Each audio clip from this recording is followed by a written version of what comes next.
नमस्कार मित्रांनो, पेशी सजीवांचे एकक या व्हिडिओ विषयामध्ये आपले स्वागत आहे। या विषयामध्ये आज आपण शिकणार आहोत पेशी म्हणजे काय, पेशींचे प्रकार, पेशींची संरचना, पेशींचे रचनात्मक संघटन, पेशी पटल, पेशी भित्तिका, पेशी द्रव्य आणि पेशी अंगके। तर चला प्रथम आपण सुरुवात करू पेशी म्हणजे काय। सर्व जिवंत जीवाची संरचनात्मक, कार्यात्मक आणि जैविक घटकांना पेशी असे म्हणतात। पेशी सर्वात लहान घटक आणि जीवनाचे निर्माणखंड आहेत। पेशींचे दोन प्रकार आहेत, आदिकेंद्रिकी पेशी व दृश्यकेंद्रिकी पेशी। आता आपण बघू पेशींचे प्रकार। यामध्ये आदिकेंद्रिकी पेशी हे आकारात लहान असतात। पेशींचे अंगके हे केंद्रक पटल आणि पटल वेष्टित नसतात। बहुतांशी जीवाणू केवळ एकपेशीय श्रेणीमध्ये येतात। त्याचप्रमाणे दृश्यकेंद्रिकी पेशी आदिकेंद्रिकी पेशींच्या तुलनेत आकाराने मोठी असतात। पेशींचे अंगके हे केंद्रक पटल आणि पटल वेष्टित असतात। त्याचप्रमाणे एकपेशीय आणि बहुपेशीय वनस्पती व प्राण्यांमध्ये या पेशी आढळतात। आता आपण बघू एकपेशीय आणि बहुपेशीय। एकपेशीय मध्ये अमिबा आणि पॅरामेशियम, त्याचप्रमाणे बहुपेशीय मध्ये पक्षी आणि वनस्पती यांचा समावेश होतो। त्याचप्रमाणे पेशीच्या अभ्यासात योगदान देणाऱ्या व्यक्ती Robert Hooke, Robert brown, Leeuwenhoek असे काही व्यक्ती आहेत ज्यांनी पेशीच्या अभ्यासात योगदान दिले आहे। आता आपण पेशींची संरचना बघू।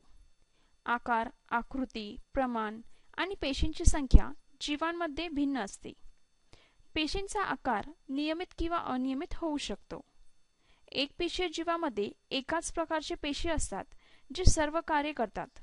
त्याचप्रमाणे बहुपेशीय जीवामध्ये भिन्न प्रकारचे पेशी असतात जे विशेष कार्य करतात। भिन्न प्रकारच्या पेशीचे उदाहरण जसे रक्तपेशी, चेतापेशी, अंडपेशी, शुक्राणू इत्यादी आहेत। त्याचप्रमाणे पेशींचे रचनात्मक संघटन आपण येथे बघू शकतो। वनस्पती पेशी आणि प्राणी पेशीची संरचना आणि घटकांना खालील आकृतीत दाखवले आहे। येथे आपण बघू शकतो प्राणी पेशी आणि येथे आपण बघू शकतो वनस्पती पेशी। आता आपण बघू पेशी पटल। पेशी पटल हे प्राणी आणि वनस्पतीच्या बाहेरील आवरणात आढळतात। पेशी पटल देखील काही पदार्थांना पेशीच्या आत व बाहेर जाऊ देते। पेशी पटल हे दोन प्रक्रियांद्वारे संचालन करते, एक निष्क्रिय परिवहन, दोन सक्रिय परिवहन। पेशी पटलाद्वारे परासरण पाण्याचे अधिक प्रमाण असलेल्या भागाकडून पाण्याचे प्रमाण कमी असलेल्या भागाकडे निवडक्षम पारपटलातून होणाऱ्या प्रवासाला परासरण म्हणतात। आपण येथे आकृतीत बघू शकतो प्राणी पेशीमधील परासरण आणि वनस्पती पेशीमधील परासरण। त्याचप्रमाणे पेशी पटलाद्वारे विसरण उच्च प्रवाहातून कमी प्रवाहाकडे जाणाऱ्या अणूंना विसरण म्हणतात। परासरणाबरोबरच विसरण ही प्रक्रिया देखील ऊर्जा खर्च न करता पेशीच्या आत बाहेर पदार्थाची ने-आण करण्याचे कार्य करते। आपण येथे आकृतीत बघू शकतो। पेशी भित्तिका पेशी पटलाबरोबर वनस्पती पेशीत एक भक्कम आवरण पेशीभोवती असते। सेल्युलोजने बनलेले एक निर्जीव पेशी आहे। त्याचप्रमाणे संरचनात्मक समर्थन संरक्षणाचे तंत्र प्राप्त करून देते। पेशीच्या परिवर्तनीय माध्यमामध्ये अचानक घडणाऱ्या क्रियांवर देखील कार्य करते। पेशीद्रव्य पेशीपटल आणि केंद्रकामधील तरल पदार्थाला पेशीद्रव्य म्हणतात। पेशीद्रव्य हे प्राणी आणि वनस्पती पेशींमध्ये आढळले जातात, पण प्राणी पेशीमधील पेशीद्रव्य हे वनस्पती पेशीमधील पेशीद्रव्यापेक्षा अधिक कणयुक्त आणि दाट असतात। आता आपण बघू पेशी अंगके। विशिष्ट कार्य करणारा पेशीमधील उपघटक म्हणजे पेशी अंगक होय। प्रत्येक अंगक हे सजीव असून विशिष्ट कार्य करते, तसेच त्याला ठराविक आकार, रचना असून ते पटलाने वेष्टित असते। विविध पेशी अंगके पेशीद्रव्यांमध्ये विखुरलेली असतात। ही अंगके म्हणजे पेशी अवयव होय। उदाहरण केंद्रक, आंतरद्रव्य जालिका, लयकायिका, तंतुकणिका इत्यादी। आता आपण बघू केंद्रक। केंद्रक हे प्राणी आणि वनस्पती पेशीमधील मोठे गोलाकार अंगक आहे। केंद्रक पेशीच्या सर्व रासायनिक क्रियांवर नियंत्रण ठेवते। प्राणी आणि वनस्पती पेशी या दोघांच्या केंद्रकामध्ये केंद्रक छिद्र, केंद्रक द्रव्य आणि केंद्रकी यांचा समावेश असतो। केंद्रक हा केंद्रक छिद्र आणि केंद्रकीच्या मध्ये असते। केंद्रक पेशी विभाजनावर नियंत्रण ठेवण्याचे कार्य करते। आता आपण बघू आंतरद्रव्य जालिका। आंतरद्रव्य जालिका हे वनस्पती आणि प्राणी पेशीमध्ये आढळतात। आंतरद्रव्य जालिका ही एकमेकांशी जोडलेल्या आणि तरल पदार्थांनी भरलेल्या सूक्ष्म नलिका आणि पट यांची विस्तीर्ण जालिका आहे। त्याचप्रमाणे खडबडीत आंतरद्रव्य जालिकामध्ये रायबोझोम्स असतात। सर्व क्रियाशील पेशींच्या भागात प्रथिनांचे संश्लेषण होते आणि त्यासाठी आवश्यक असलेल्या ठिकाणी वहन करण्याचे कार्य खडबडीत आंतरद्रव्य जालिका करते। हे दोन प्रकारचे असतात, खडबडीत आंतरद्रव्य जालिका आणि गुळगुळीत आंतरद्रव्य जालिका। आता आपण बघू गोल्गी संकुल। आकाराने फुग्यासारखे असून प्राणी आणि वनस्पती यामध्ये आढळतात। हे हवा निघून गेलेल्या फुग्यासारखे असून ते एकमेकांना समांतर असे रचलेले असतात। याला कुंडी असे म्हणतात। यामध्ये निर्मितीक्षम भाग आणि परिपक्व भाग असतात। आकृतीत आपण इथे बघू शकतो। आता आपण बघू तंतुकणिका।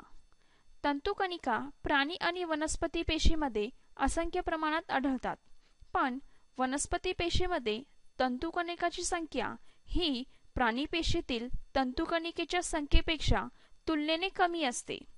प्रत्येक तंतुकणिका दुहेरी आवरणाची बनलेली असते आणि त्याचे बाह्य आवरण छिद्रमय असून आतील आवरण घड्यांचे बनलेले असतात। या घड्यांना शिका म्हणतात। तंतुकणिकेमार्फत ऊर्जा निर्मिती केली जाते। आता आपण बघू लयकारिका। ही फक्त प्राण्यांमध्ये आढळली जाणारी एक प्रकारची पेशीपटल असून त्याचा आकार गोलाकार पिशवीसारखा असतो। याला आत्मघाती पिशव्या असेही म्हणतात। आकृतीत येथे आपण बघू शकतो।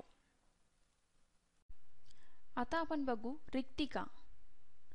रिक्तिका एकपदरी पटलाने वेष्टित असून ती वनस्पती पेशींमध्ये आढळली जातात। त्याचप्रमाणे प्राणी पेशीमध्ये आकाराने लहान आणि तात्पुरत्या अशा काही रिक्तिका असतात।